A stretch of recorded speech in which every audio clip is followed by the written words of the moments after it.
வணக்கம், உங்களுக்காக ராஜா ஆன்மீகத்திலிருந்து அப்படின்னு சொல்லிட்டு விஷ்ணு சொல்லிடுறாரு. இதெல்லாம் நீங்க செய்யுமா, நான் வந்து உனக்கு பக்கத்துணையா இருக்கேன் அப்படின்னு சொல்லிட்டு. அப்ப என்ன பண்றாரு, நீ வந்து தெற்கு திசையில இருந்து போயிட்டே இரு. அவர் வந்து இப்பத்திக்கு வந்து சிவன் வந்து எங்க இருக்காரு அப்படின்னா திருவண்ணாமலையான வடக்கு திசையில இருக்காரு. சோ நீங்க ரெண்டு பேருமே போயிட்டே இருங்க, சந்திச்சுட்டு வந்துட்டே இருங்க. அப்போ ஒரு இடத்துல சந்திப்பீங்க. அதுதான் வந்து ஒரு சுடுகாடா இருக்கும், பெரிய சுடுகாடா இருக்கும். அந்த சுடுகாட்டுல நீங்க ரெண்டு பேருமே சந்திச்சுக்கிற நேரமாக இருக்கும். அது அன்னைக்கு வந்து சதுர்திசியா இருக்கும். ஆகையினால அந்த சதுர்திசி அன்று நீ வந்து சிவனை வந்து தூங்க விடாம பாத்துக்கோ அப்படின்னு சொல்லிட்டு சொல்றாரு. ஆகையினால அதே மாதிரி வந்து இவங்க தெற்கு திசையில இருந்து வராங்க, அவங்க வடக்கு திசையில இருந்து ரெண்டு பேரும் வரும். கரெக்டா சந்திக்கிற ஒரு பெரிய மயானமா இருக்கு, ஒரு பெரிய சுடுகாடு. அந்த சுடுகாட்டுல தான் ரெண்டு பேரும் சந்திச்சுக்கிறாங்க. அப்ப வந்து சிவனுக்கு வந்து தன் மனைவி தான் அப்படின்னு சொல்லிட்டு இவங்களை தெரியல பார்வதி தேவிக்கு. இருந்தாலும் வந்து ஒரு பெண் வராங்களே அப்படின்னு சொல்லிட்டு அவங்களுக்கு கொஞ்சம் மரியாதை கொடுத்து என்னம்மா அப்படின்னு கேட்கும்போது, நான் வந்து இன்னைக்கு இரவு வந்து உங்க கூட தான் இருக்கணும் அப்படின்னு சொல்லிட்டு பார்வதி தேவி சொல்றாங்க. சரின்னு சொல்லிட்டு சிவன் என்ன பண்றாங்க, ஒத்துழைக்கிறார் பார்வதி தேவிக்கு. அப்போ பார்வதி வந்து எடுத்து சொல்றாங்க, இந்த மாதிரி உங்களுக்கு வந்து பித்து பிடிச்சிட்டு இருக்கு இல்லையா, உங்களுடைய பசி எல்லாம் தீர்க்கிறதுக்காக தான் நான் வந்திருக்கேன். அதனால இன்னைக்கு ஒரு நாள் மட்டும் என்னுடைய தேய்பிரையில வர சிவராத்திரி, அந்த சதுர்திசி சிவராத்திரி அன்று சிவனும் பார்வதியும் வந்து அந்த சுடுகாட்டுல இருக்காங்க.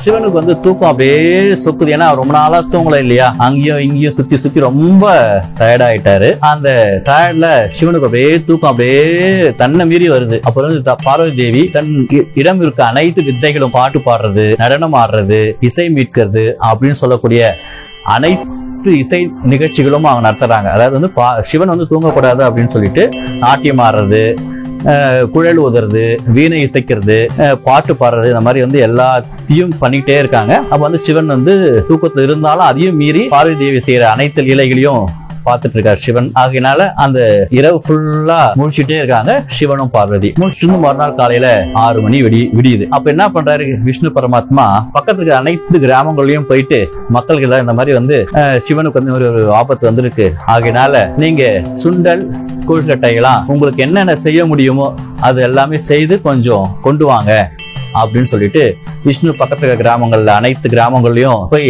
தந்துரா மாதிரி சொல்றாரு.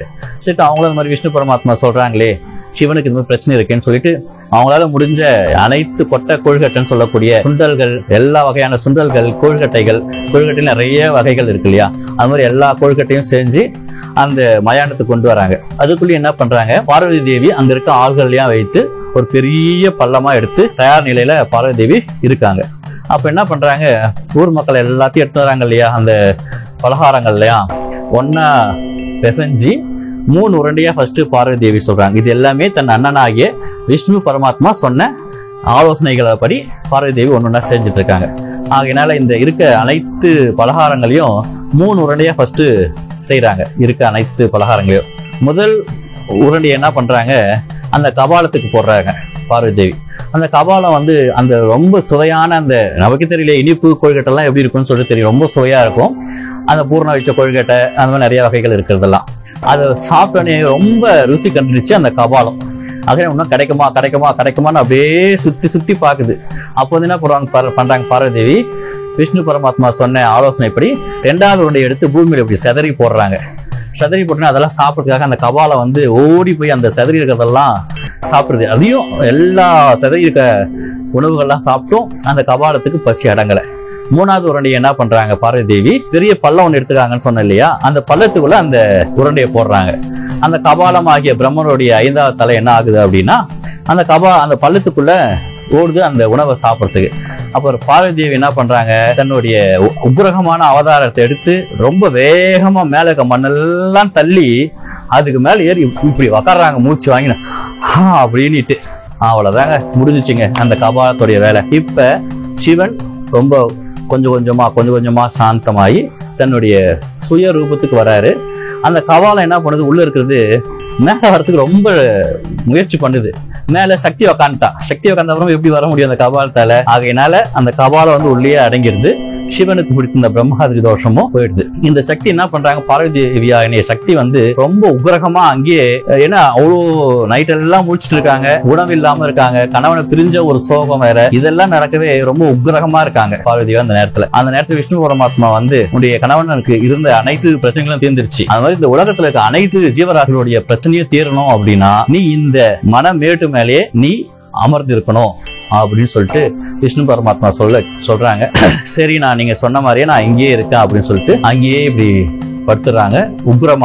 உக்ர ரூபமாகவே பார்வதி தேவி அங்கேயே இப்படி படுத்துறாங்க. பெரியாயி அம்மாவா, அதாவது வந்து மேல்மலையனூர்ல இருக்க புத்துக்கோவில் சொல்லப்படுவோம் இல்லையா, மேல்மலையனூர் இருக்க புத்துக்கோவில் தான் மயானமாக இருந்த ஒரு ரொம்ப பெரிய சுடுகாடா இருந்த இடம் தான் அது. அதுக்கு மேல படுத்துட்டு இருப்பாங்க. நம்ம வெளியே போகும்போதே ஃபர்ஸ்ட் வந்து அம்பாள் தான் நம்ம தரிசிப்போம், ரொம்ப படுத்துட்டு இருக்க மாதிரி. அந்த அம்பாள் தான் வந்து பார்வதி தேவி அங்க அங்காள அம்மாவா, அது அங்கங்கள்ல இருக்க அனைத்து பிரச்சனைகளையும் தீர்த்து அருள் புரிய ஒரு அம்மாவாக அங்க படுத்துட்டு இருக்காங்க. சோ இப்போ வந்து சிவனுக்கு இந்த பிரச்சனையை அன்னைக்கு நைட்டு ஃபுல்லா அவர் வந்து தனக்கும் தெரியாம அன்னைக்கு விரதம் இருந்தார். சிவராத்திரி கண்ணு முழிச்சு இருந்தார். சிவனுக்குள்ள பிரச்சனையை அவருக்கு காத்துக்கிறதுக்காகவே அன்னைக்கு நைட் ஃபுல்லா விரதம் இருந்தாரு.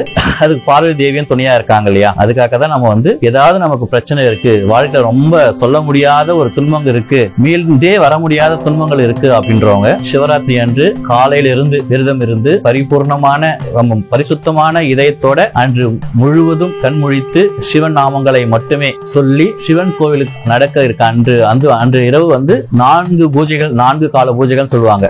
அர்த்தஜாம பூஜை அந்த மாதிரி சொல்லக்கூடிய 4 கால பூஜைகளையும் கலந்து பரிபூர்ண அருளை, சிவனுடைய அருளை பெறணும் அப்படின்னா நம்மளுடைய ஆத்மா இருந்து பரிபூர்ணமா அவருக்கு வந்து ஒப்படைச்சோம் அப்படின்னா கண்டிப்பாக அவருடைய பரிபூர்ண அருள் நம்மளுக்கு கிடைக்கும். ஆகையினால இந்த மாதம் ஒரு சிவராத்திரியில விரதம் இருக்க முடியல அப்படின்னாலும் இந்த மாசி மாசம் தேய்பிற வர சதுர்த்திசி என்கக்கூடிய மகா சிவராத்திரி அன்று மட்டுமாவது சிவனை நோக்கி தவம் இருந்து விரதம் இருந்தோம் அப்படின்னா நம்ம வாழ்க்கையில எவ்வளவு பெரிய பிரச்சனைகள் இருந்தாலும் அது வந்து மீண்டு ரொம்ப ஈஸியாக வெளியே வந்துடலாம். ஆகையினால இந்த சிவராத்திரி விரதத்தை அனைவரும் பின்பற்றி சிவனுடைய அருளையும் மேல்மலையனூரில் வசிக்கும் அங்காள பரமேஸ்வரருடைய அருளையும் பெற்று வாழ்வில் மேல்மேலும் சிறக்க இறைவனிடம் பிரார்த்திக்கிறேன். நன்றி, வணக்கம்.